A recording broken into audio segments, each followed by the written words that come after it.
আমি যতদূর জানি ওনার নামে একটা হত্যার মামলা আছে এবং এই বিষয়টা আপনারা তো জানেন এটা আমাদের স্বরাষ্ট্র মন্ত্রণালয় এই বিষয়ে প্রয়োজনীয় সিদ্ধান্ত নেয়।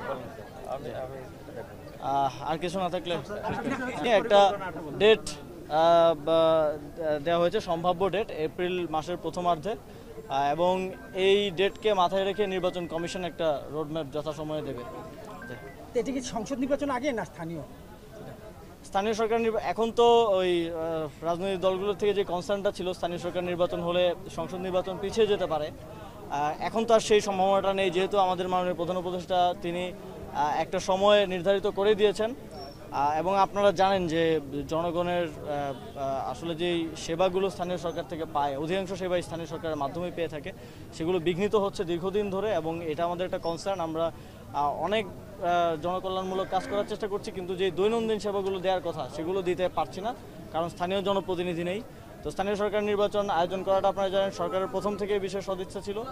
কোন পর্যায়ে কতটুকু আমরা করতে পারি, স্থানীয় সরকারের অনেকগুলো স্তর আছে, কতটুকু আমরা করতে পারি সেটা আমরা দেখব, এবং সরকারের সিদ্ধান্ত অনুযায়ী আমরা সেই অনুযায়ী নির্বাচন কমিশনকে নির্বাচন আয়োজনের জন্য বলতে পারছি। যে কুমিল্লার নাম শুনলেই আওয়ামী লীগের এক ধরনের বিতৃষ্ণার বিষয় ছিল। তো এখানে অনেকগুলো কাজ আমরা দেখেছি অনেক সময় প্ল্যান থেকে বাদ দেওয়া হয়েছে, যেহেতু এলজিআরডিতে আমি আছি, এবং অনেকগুলো কাজ প্ল্যানে থাকলেও দীর্ঘদিন ধরে এখানে কাজগুলো করা হয়নি, একটা অবহেলা ছিল। তো সেই জায়গা থেকে এটা আমাদের একদম ন্যাশনাল পলিসির অংশ। যে অঞ্চলগুলো অবহেলিত ছিল, আপনারা জানেন উত্তরবঙ্গ অবহেলিত ছিল, কুমিল্লা ছিল, এবং বগুড়া, ফেনী সহ আরও কিছু অঞ্চল আছে যেগুলো আপনারা সবাই জানেন যে বিগত সময়ে উন্নয়ন কার্যক্রমের দিক থেকে অবহেলিত ছিল। তো আমরা সেগুলোকে প্রায়োরিটি দিচ্ছি।